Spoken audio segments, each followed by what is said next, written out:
Hello and welcome to another jungle tutorial.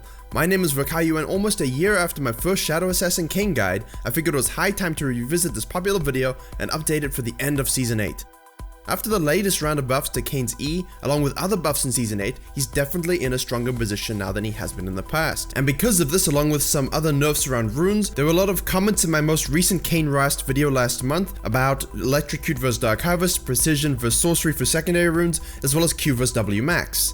And so U.GG felt they could help with that and have partnered with us on this video by way of their Pro Builds feature. Simply heading to U.GG, searching up Kayn, and clicking on the Pro Builds feature provides a full list of pros, one tricks, and top streamers that have played Kayn recently. So by customizing according to patch and region, I went looking for common builds to try. But as you can see, after the Electrocute nerfs, Dark Harvest has been very common, and depending on the region, there is a heavy focus on Q max, along with the common nature of Moby Boots shown at the top by the statistics, and a rune set I enjoyed running shown by Pride on EU West. I was able to find a lot of success with Shadow Assassin Kayn, and so with that testing done thanks to U.GG, let's talk about my findings and what the best options are for carrying and ranking up with Blue Kayn for the end of Season 8. And if you're interested in investigating those builds and stats yourself, please click the link in the description to take you right there. The key to carrying with Blue Kayn is hard pressure, playing fast and decisively. In order to get that maximum potential, let's first start by talking about the runes. After Electrocute nerfs, you can still play it for that natural early game advantage, but the absolute sheer power farming capability of Kayn, plus his unparalleled map mobility in the Shadow Assassin form, means stacking Harvest to the point it overtakes Electrocute really doesn't take very long. In addition, even if you're having a bad game, you should always be up there in levels and have enough stacks to take a Yi off the map before you can even complain about being an alpha, or 1v1 an arrogant Aurelia. In terms of running Relentless vs Ravenous Hunter, I much prefer the mobility, but if I was to go Rast, I would take Ravenous to synergize with that kit. Now in terms of secondary runes, you will see a lot of Precision secondary for the passive attack speed boost, making clearing healthier and also aiding in Kayn's auto attack game, but it really isn't necessary when you go Blue Kayn, as you want mobility, damage, and upfront burst. So using the rune set from Pride shown on U.GG earlier is the one I had most success with. I do like Celerity, but given its nerf and the fact that we're running Relentless Hunter, having that upfront damage from Absolute Focus as you engage or flank an enemy, along with Gathering the Storm, means you can do something like this to a Vayne. Sit on the wall with an E, hit one W as she's not exactly sure where you're gonna come from, and you can use that W within a wall, follow that up with a Q, and she's gone. If you do prefer running Celerity and Water Walking, or those together, that's okay, but I would recommend those four as the best secondary options to run if you want to carry with Shadow Assassin Kayn. Naturally, given the prevalence of Q vs W max, let's talk about why and also the key nature of the Blue Kayn empowered abilities before we break down a game to show just how hard you can carry with this champion. Now the reason Q is max significantly more than W is simply this: it's reliable. It may have lower AD scaling, but if you hit both procs of damage, it will do slightly more than W, which means it's stronger and more reliable without items, and thus early game efficient. This is all in addition to having better cooldown ratios for clearing, as well as being an excellent mobility tool outside of Kayn's E that can be used to escape situations, reposition for chasing, or simply for farming. W, on the other hand, is a skill shot, and even though this evolves as you become the Shadow Assassin by increasing its range and allowing Kayn to cast another spell where W activates itself, it can be dodged, flashed, and used less in a rotation of spells during a fight. It does give you some ridiculous damage with Dark Harvest, plus a nice AoE area and slow, but you're more likely to hit both procs of your Q twice in a fight, or while you can only use one instance of the W. And for these reasons, I think it's why you see a lot more Q max. It's not to say that W max is evil or wrong and you should never do it. If you do prefer that style and you can reliably hit that, by all means go for it. But the reason why you see 3 Qs and then W from people like Meteos, including some in Korea, it's because you want that higher damage, lower cooldown ability for farming and getting you through that early game, especially without any items, and then you can max that W to synergize with all your AD.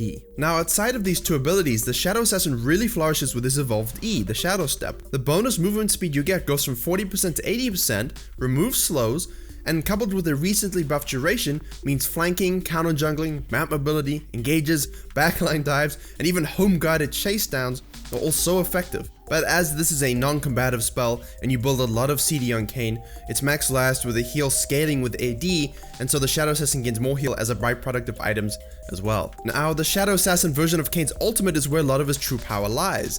The increased activation range, as well as the fact that it refreshes his passive, means that you can use your Q and W, get your passive off, ult, have your Q and passive come off cooldown during the cast time, and finish off the enemy with those both up. This means that Blue Kayn doesn't want to be in combat too long. long auto attacking, hanging around. You don't want to do that. You want to hit your combos up front, ult, and then hit them again. In and out gameplay for team fighting. And when the enemy has a lot of CC and you've maybe E'd in and used spells from the side, don't forget to use your ultimate to avoid their CC and other powerful spells. And even if you miss a W, hitting smite or Q and then ulting will give you enough damage with absolute focus to clean up once you exit the enemy's consciousness. And finally, before we get into that gameplay, the common build has not changed much. Just be aware if you need or want to buy GAA, QSS, or perhaps even further armor pen, along with Edge of Night if you want that spell sheet instead of something like a QSS. I will only mention that the synergy Moby Boots has with his E and the rune set gives beautiful map rotation possibility and backline dive potential. I like rushing it early to increase my ability to gank, counter jungle, and farm as Kayn. And if you're complaining about your teams letting you down, feeding, and so on, well, go and have an impact. Get Mobies, get your E, be everywhere.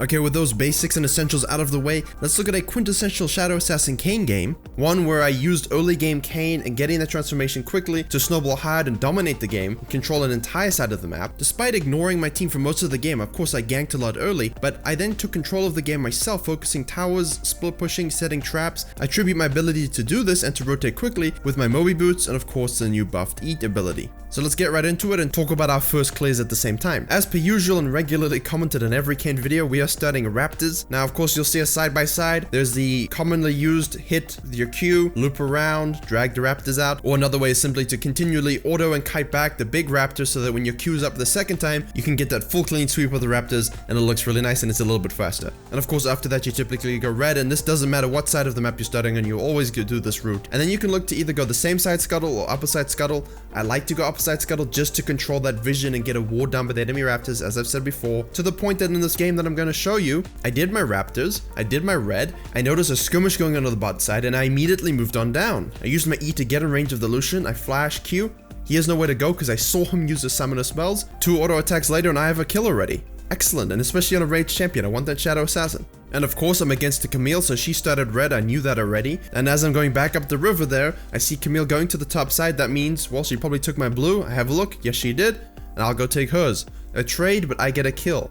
From there I can take, of course, the bottom side scuttle, move on over to the top side of my jungle where I can take the wolves and the Gromp. But as I'm about to do that, I see Camille again ganking top lane, capitalizing on her early level 3 gank, and with Kayn's E, wonderful counter ganking opportunity. I move on in, I'm a little silly in that I try to Q into range of the Camille who's in the bush, and I get hit by the Scion damage and the knockup. I managed to hit my Q in the end and get Camille down with Singed, but I get minion blocked as I'm trying to leave, so I smite the minion to try to get some HP back and use my Q to get mobility to escape, which forces Scion to flash. So even though I do die here to the Scion, we burned his flash and we killed the Camille, and the Singed is able to get out alive. And we want to get to the bit where we are the Shadow Assassin, so let's skip through a few key moments in this early game. I take my Raptors and Krugs again, I gank bottom lane, I go take the top side scuttle, we invade the red buff with the Camille, me and the Singed together, we bait her and we take her out. Then I steal her Krugs, denying her a huge farm, and now I'm 2 levels ahead. I gank mid lane with a Cassidon. I do take the kill, but we get him going a little bit. I don't know why there's a Sivir mid, there just is. Then after a dragon fight later, I am able to transform, and I know there's a Camille taking my Krugs, and I'm not about to let that happen. So I use my recently evolved form and empowered E and Moby Boots, and you go straight through the wall all the way down, and you're able to get there very quickly. I do actually mess up, I should have waited to use my Q over the wall, but thankfully Bud's heroics and excellent ult and CC and everything gives me that nice kill. And now this is when the Shadow Assassin times begin. Even if you're not that fed, once you have this transformation, this is what you want to do. You want unrelenting pressure on the enemy using your mobility to not let them rest. You can see that we're stacking this harvest really nicely already. We're at 88. Immediately after we kill Camille, I go straight to the bottom lane again. I flank through the wall. Lucian can do nothing about it. Braum gives up his place. He knows it's all over. He just stands there and takes one last look at the sunset. And this is where, much like Eve, a lot of players will be mechanically good with the champion, but their decisions on how to use their kit are not the most optimal, and they end up giving away a lot of leads they could gain quite easily. So in this situation, we've just killed Camille, we've killed bot lane, they managed to grab a tower, and I managed to grab a dragon. Don't go back off in your jungle. Remember, your camps are going to be there. You see them walk on down, they don't pay attention. Now this was a plat level game, so if I can flank behind them repeatedly without any vision control, if you're in gold, silver, bronze, you can do the same. And then immediately turn, go straight down to the bot lane again. Lucian's probably typing to Braum something, and he gets caught in a flank. Of course, keep an eye on your HP, don't die to minions, let your Tristana finish off the support, don't waste too much time, get back to clearing your jungle. And of course, don't forget those minions that are dying to the tower. Defend the towers and get those souls from the cannons that are just sitting there. It's wasted gold, wasted XP, and wasted souls. Secure those things, hold towers, and defend objectives as well as take objectives. Just a little note. And now from here, I see there's a fight going on the top side of the river. Very few champions can allow you to do this, but with Moby Boots and your E, you can really rotate super quickly. And I chase down the Sivir, I use my W, I use my Q, and an auto attack. That's it, that's all I need already because I got 120 harvest stacks. Now we can sit around a bit, bait the enemy in, play with our food as it were, and get more kills. You'll notice I'm not too much focused on what my team is doing at all, I'm not talking about them. Even if they're not going for objectives, I don't really mind because once I pick off enough people and the death stamina start to go up, I will start my own split push, and I'm going to show an example of that here.